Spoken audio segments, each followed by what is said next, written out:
ಓಂ ನಮಃ ಶಿವಾಯ. ಸ್ವಾಮಿ ಗುರುಗಜ್ಜ. ನನ್ನೆಲ್ಲ ಪ್ರೀತಿ ವೀಕ್ಷಕರಿಗೆ ಶಿವಾಮಿ ಕನ್ನಡ ಆಧ್ಯಾತ್ಮಿಕ ಚಾನೆಲ್ಗೆ ಸ್ವಾಗತ. ಪುರುಷರ ಬಲಗನ್ನು ಪದೇ ಪದೇ ಬಡಿದುಕೊಂಡರೆ ಏನು ಅರ್ಥ ಅದನ್ನು ಹೇಳ್ತೇನೆ. ಅದಕ್ಕಿಂತ ಮುಂಚೆ ನನ್ನ ಚಾನಲನ್ನು ನೋಡ್ತಾ ಇದ್ದು ಸಬ್ಸ್ಕ್ರೈಬ್ ಮಾಡೋದನ್ನು ಮರ್ತಿದ್ದೆ, ದಯವಿಟ್ಟು ಸಬ್ಸ್ಕ್ರೈಬ್ ಮಾಡೋದನ್ನು ಮರೆಯಬೇಡಿ. ಸಬ್ಸ್ಕ್ರಿಪ್ಷನ್ಸ್ ಫ್ರೀ ಆಗಿರುತ್ತೆ. ಆದಷ್ಟು ಲೈಕ್ ಮಾಡಿ, ಆದಷ್ಟು ಶೇರ್ ಮಾಡಿ ಪ್ರೋತ್ಸಾಹಿಸಿ. ಹಾಗೆ ಸಬ್ಸ್ಕ್ರೈಬ್ ಗೊತ್ತುವಾಗ ಸೈಡಲ್ಲಿ ಬೆಲ್ಲೈಕಾನ್ ಇರ್ತದೆ, ಪ್ರೆಸ್ ಮಾಡೋದನ್ನು ಮರೆಯಬೇಡಿ. ಹಾಗೆ ನಿಮ್ಮ ಏನೇ ವೈಯಕ್ತಿಕ ಸಮಸ್ಯೆ ಇದೋ ಮುಕ್ತವಾಗಿ ಕಮೆಂಟ್ ಬಾಕ್ಸಲ್ಲಿ ಕಮೆಂಟ್ ಹಾಕಿ. ಹಾಗೆಯೇ ರಾಶಿ ನಕ್ಷತ್ರ ತಿಳಿಸಿ, ಒಂದು ವೇಳೆ ಗೊತ್ತಿಲ್ಲ ಅಂದರೆ ಡೇಟ್ ಆಫ್ ಬರ್ತನ್ನು ನಮೂದಿಸಿ ಸೂಕ್ತ ಸುಲಭ ಪರಿಹಾರವನ್ನು ನಾನು ಅಲ್ಲೇ ಸೂಚಿಸ್ತೇನೆ. ಹಾಗೆಯೇ ನಾನು ನಿಮ್ಮ ಜೊತೆ ಯಾವತ್ತಿದ್ದೆ. ನಾನು ನಂಬಿರೋ ಶಿವದೇವರ ಗುರುಗಜ್ಜ ದೈವದ ಆಶೀರ್ವಾದವನ್ನು ನನ್ನೆಲ್ಲ ಪ್ರೀತಿ ವೀಕ್ಷಕರ ಮೇಲೆ ಸದಾ ಇರುತ್ತೆ. ಹಾಗೆಯೇ ಸಮಸ್ಯೆ ಏನಿದೆ ಅದನ್ನು ಡೀಟೇಲ್ ಆಗಿ ಬರೆದು ಕಳುಹಿಸಿ. ಹಾಗೆಯೇ ಕೆಲವರಿಗೆ ರಾಶಿ ನಕ್ಷತ್ರ ಗೊತ್ತಿರೋದಿಲ್ಲ, ಡೇಟ್ ಆಫ್ ಬರ್ತ್ ಮಾತ್ರ ಗೊತ್ತಿರೋ ಅಂಥವರು ಕೂಡ ಕೇಳಬಹುದು. ಹಾಗೆಯೇ ಕಣ್ಣಿನ ರೆಪ್ಪೆಗಳು ಪದೇ ಪದೇ ಬಡಿದುಕೊಳ್ಳುವುದು ಸಾಮಾನ್ಯ ಕ್ರಿಯೆ. ಆದರೆ ಇದು ಪುರುಷರಲ್ಲಿ ಬಡಿದುಕೊಳ್ಳುವುದಕ್ಕೂ ಸ್ತ್ರೀಯರಲ್ಲಿ ಬಡಿದುಕೊಳ್ಳುವುದಕ್ಕೆ ತುಂಬಾ ವ್ಯತ್ಯಾಸ. ಮಹಿಳೆಯರ ಎಡಗಣ್ಣಿನ ರೆಪ್ಪೆ ಬಡಿದುಕೊಂಡರೆ ಏನು ಅರ್ಥ? ಪುರುಷರ ಬಲಗಣ್ಣಿನ ರೆಪ್ಪೆ ಬಡಿದುಕೊಂಡರೆ ಏನು ಅರ್ಥ? ಪದೇ ಕಣ್ಣಿನ ರೆಪ್ಪೆ ಬಡಿದುಕೊಳ್ಳುವುದು ಸಾಮಾನ್ಯದ ವಿಷಯವಾಗಿರಬಹುದು. ಆದರೆ ಇದರ ಹಿಂದೆ ನಮಗೆ ತಿಳಿದುಕೊಳ್ಳಲು ಸಾಕಷ್ಟು ವಿಸ್ಮಯಗಳು ಇವೆ. ಜನರು ಆಗಾಗ್ಗೆ ಕಣ್ಣುರೆಪ್ಪೆ ಮಿಟುಕಿಸುವುದರ ಬಗ್ಗೆ ಮಾತನಾಡುವುದನ್ನು ಗಮನಿಸಿರಬಹುದು. ಜನರು ಕೆಲವು ನಿಮಿಷಗಳವರೆಗೆ ಮಾತ್ರ ಈ ಅನುಭವವನ್ನು ಪಡೆದುಕೊಳ್ಳುವಂಥದ್ದು. ಆದರೆ ಈ ಸಮಸ್ಯೆಯನ್ನು ಸ್ವತಃ ನಾವೇ ಪರಿಹಾರ ಮಾಡಿಕೊಳ್ಳಬಹುದು. ಇನ್ನು ಇದನ್ನು ಧಾರ್ಮಿಕ ದೃಷ್ಟಿಕೋನದಿಂದ ನೋಡುವುದಾದರೆ ಇದಕ್ಕೆ ಸಂಬಂಧಿಸಿದಂತೆ ಶುಭ ಮತ್ತು ಅಶುಭ ಸೂಚನೆಗಳ ರಹಸ್ಯ, ಕಣ್ಣು ರೆಪ್ಪೆ ಮಿಟುಕಿಸುವುದರ ಹಿಂದಿರುವ ಶುಭ ಮತ್ತು ಅಶುಭ ಘಟನೆಗಳ ಕುರಿತು ನೋಡೋಣ. ಪುರುಷರಲ್ಲಿ ಕಣ್ಣಿನ ರೆಪ್ಪೆಗಳು ಪದೇ ಬಡಿದುಕೊಳ್ಳುವುದರ ಕಾರಣ. ಪುರುಷರ ಬಗ್ಗೆ ಮಾತನಾಡುತ್ತಾ ಪುರುಷರಲ್ಲಿ ಬಲಗನ್ನು ಬಡಿದುಕೊಂಡರೆ ಅದನ್ನು ಮಂಗಳಕರ ಅಂತ ಪರಿಗಣಿಸಲಾಗುತ್ತೆ. ನಿಮ್ಮ ಬಲಗನ್ನು ಬಡಿದುಕೊಳ್ತಾ ಇದ್ದರೆ ನಿಮಗೆ ಏನಾದರೂ ಒಳ್ಳೆಯದಾಗುತ್ತೆ ಎಂದು ಅರ್ಥ. ಆದರೆ ಪುರುಷರಲ್ಲಿ ಎಡಗನ್ನು ಬಡಿದುಕೊಂಡರೆ ಅದನ್ನು ಶುಭವೆಂದು ಪರಿಗಣಿಸಲಾಗುವುದಿಲ್ಲ.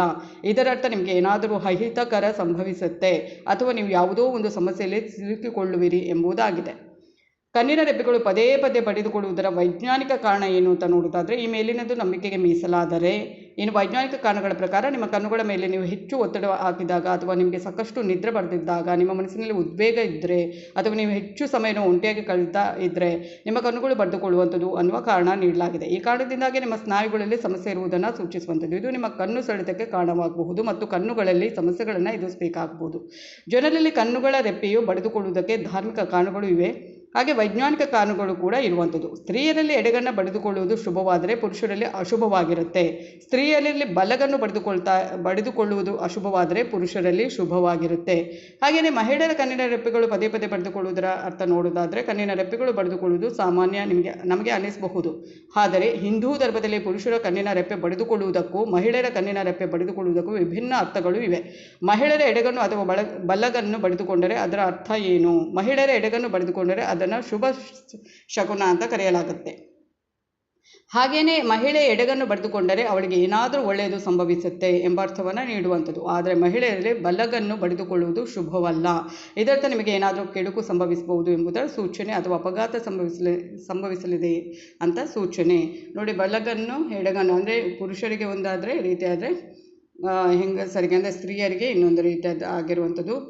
ಇದರ ಬಗ್ಗೆ ವೈಜ್ಞಾನಿಕ ಕಾರಣ ಏನೇ ಇರಬಹುದು, ಆದರೆ ಒಂದು ಧಾರ್ಮಿಕ ಕಾರಣದಿಂದ ನೋಡೋದಾದರೆ ಖಂಡಿತವಾಗ್ಲೂ ಇದು ಸತ್ಯವಾದದ್ದು. ಅದು ಶುಭನೂ ಇರುತ್ತೆ, ಅಶುಭನೂ ಇರುತ್ತೆ.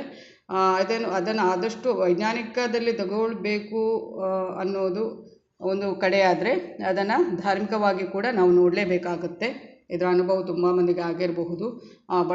ರೆಪ್ಪೆ ಬಡಿದುಕೊಂಡ್ರೆ ಏನಾಗುತ್ತೆ, ಏನು ಅವರು ನೋಡಿರ್ಬೋದು ಅವರ ಜೀವನದಲ್ಲಿ ಶುಭ ಅಶುಭ ಘಟನೆಗಳು ಅಂತ.